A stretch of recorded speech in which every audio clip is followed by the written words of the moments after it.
The only thing that is going to solve this situation, these people need to get a 40,000 volt shock through them, metaphorically speaking. Leader in the healthcare industry, and I have two team members who are genuinely strong performers technically, but their attitude and behavior are toxic. And after a period of improvement following their PIPs, they've slipped straight back into their old patterns. My question to you, Marty, is when someone is too good at the job to easily replace, but too disruptive to ignore, and you're already short-staffed, what's the next real step? I've had direct conversations, I've put them on performance improvement plans and got them to the point of almost being let go, but the behavior keeps coming back once the pressure is off. Fantastic question, Hayley. It's almost like they know how good they are at their jobs. It's almost like they feel indispensable. And when people feel indispensable, sometimes they use that for good and try and share their knowledge with other people. And sometimes they use it for evil, and their behavior is terrible because they know you're unlikely to get rid of them. So they feel secure. The only way to deal with people like this is to make them feel insecure. And normally I'd say, hey, performance improvement plan's the way, right? Put them under a performance improvement plan and put them on notice that you're not going to tolerate that behavior. And that seems to have not made the slightest bit of difference. Did you see any difference, or did they just play the game to get through the PIP and then just straight back? Exactly that, Marty. They played the game, and once I closed out the PIP, and it took about 6 months to close it out.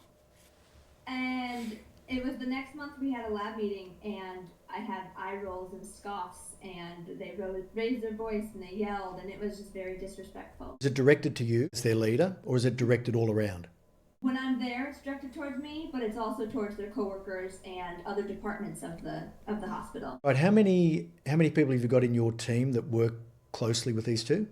I have 10 people under me. Okay. And that's 20% of your team is carrying on like idiots, completely disregarding the normal codes of behavior and social acceptable behavior. Okay. All right. So unfortunately, you're going to have to go really hard on these two, and you're going to have to bite the bullet and live without the technical expertise, or you will always have that same culture in the team. I'm assuming that because you put them under a PIP, that you were prepared for the eventuality of having to wave one or both of them goodbye. I was on the verge of just getting rid of them before the PIP started. Right. Reconciled the fact in your head that it was likely one might go. So that in itself says to me, don't worry about the labour market. Yes, it's tough. Yes, it's hard to replace people, and yes, their expertise is wanted. But what you have is a couple of talented jerks. And talented jerks, in my book, after the years of working with them and seeing all different shapes, sizes, and flavours of them in the corporate world, talented jerks just need to go. The upside of their technical skill is always massively outweighed by the impact they have on the rest of the team and the disruption and lack of morale that it drives through the team. So culturally, if that behaviour is seen to be acceptable, and when I say seen to be acceptable, they don't get pulled up when they carry on or roll their eyes or yell out in meetings, and they still have jobs when Monday rolls around again. So that's sending the message to the rest of the team that it's okay to behave like that. How do you feel about that, Hayley? I see it.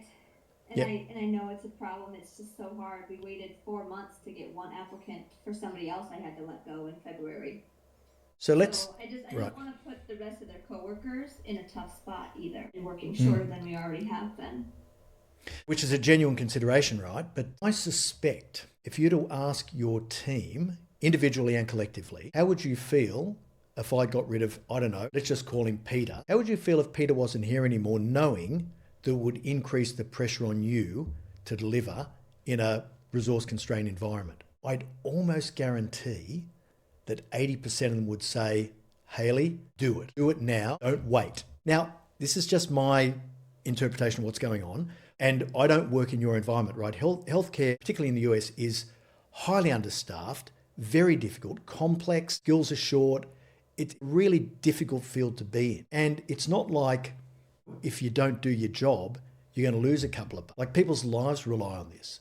So I get the criticality of it. And that's probably why in my head, it's even more important that you enforce a standard, because the other 8 people are suffering and underperforming and being demotivated and not being their best because of these two who are misbehaving. Thoughts? I feel it in my gut that that's what I need to do. And I actually have the backing of boss. Great. That was going to be my next question. Solved. Keep going. So you feel as though it's what you need to do, how would you execute on it? So when I talk to people about removing staff members or employees who are very capable technically and their skills are rare, I talk to them about making the decision in two separate parts. The first part of the decision is, do they need to stay or go? But that's the first part of the decision.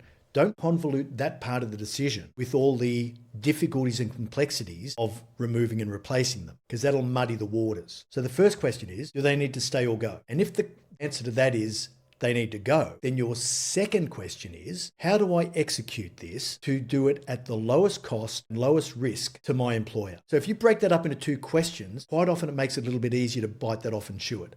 Do they need to go?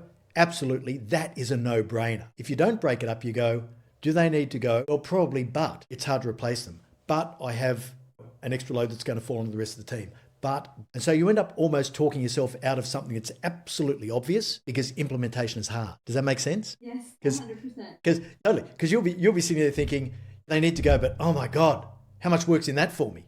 And then what am I going to get out the back end of it? And how much more pressure is it going to put on the team? So you'll talk yourself out of it in the same sentence as realizing they have to go. Not wrong, Marty. Good. Hayley, what we're going to do, this is a fantastic question and it's an absolutely common, incredibly difficult situation for leaders to face. So I'm sure a huge number of leaders across the world are going to love hearing this and identifying with what you're saying. We'll leave a link in the show notes to this episode with a link to an episode I did ages ago called The Talented Jerk. And it goes through in a little bit more detail. It's a cracker, isn't it? A little bit more detail about how to deal with that talented jerk and to make sure that you don't poison the rest of the team just because you've got one rogue element that wants to misbehave. Sounds good. Is there any other guidance I can give you? Anything else you want to test me on or ask?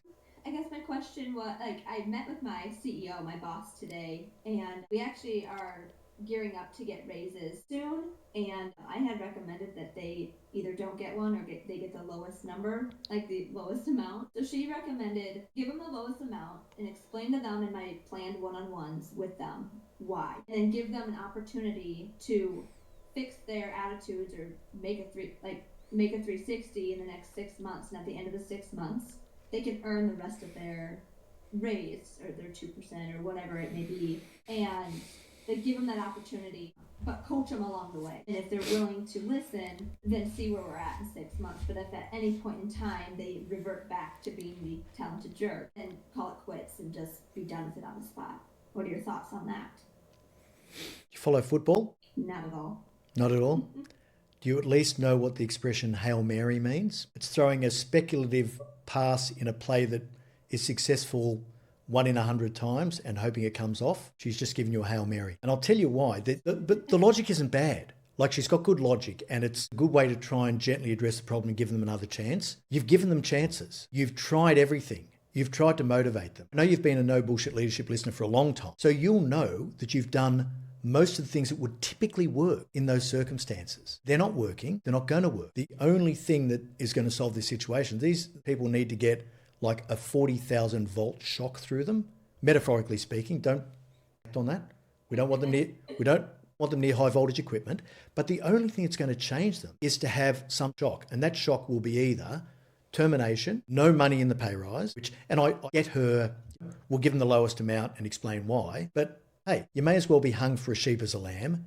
Give them no money and explain. Same impact. And then give them a chance to earn back. Maybe not. Maybe I'll see you next year. Because sure as shit, what's going to happen is that you'll say you have a chance to earn that money back if you do X, Y, and Z. Well, if they want the money, they'll pull their socks up and they'll get the money and then they'll drop back to where they were. Habit forming, this stuff. Habit forming. Lift, out of the woods, drop. Lift, I'm out of the woods, drop. So this is habit forming. So you can predictably manage that process and drive yourself even more crazy and have another 6 or 12 months of impact on your team, or you can rip the Band-Aid off. Completely up to you what you do, and you do have to have your boss's support, but it sounds like your boss is on board with this, which is good. But I'd be taking I don't know, Hayley, let's call it a more decisive route. How does that sound? That's where I was a year ago, and it's taking a huge toll on me wanting to even be there. Something has to change, or I'll no longer be in my dream position, and I can't let them win. Oh my God, totally not. The decision has to be made. It absolutely does. And by the way, a podcast episode I did a little while ago, episode 404, only a few weeks ago, is about reducing turnover, reducing unwanted turnover. So as long as you're holding on to these people who are destroying team culture, you're going to have good people like you and like others in there who are just going to go, well, this is no fun and it's a hard way to earn a living. There's easier jobs and better jobs, and I'm going to go out and find one of those. So your talented jerks stay and your great people leave. So I'd love to nip that in the bud with you, Hayley. Me too.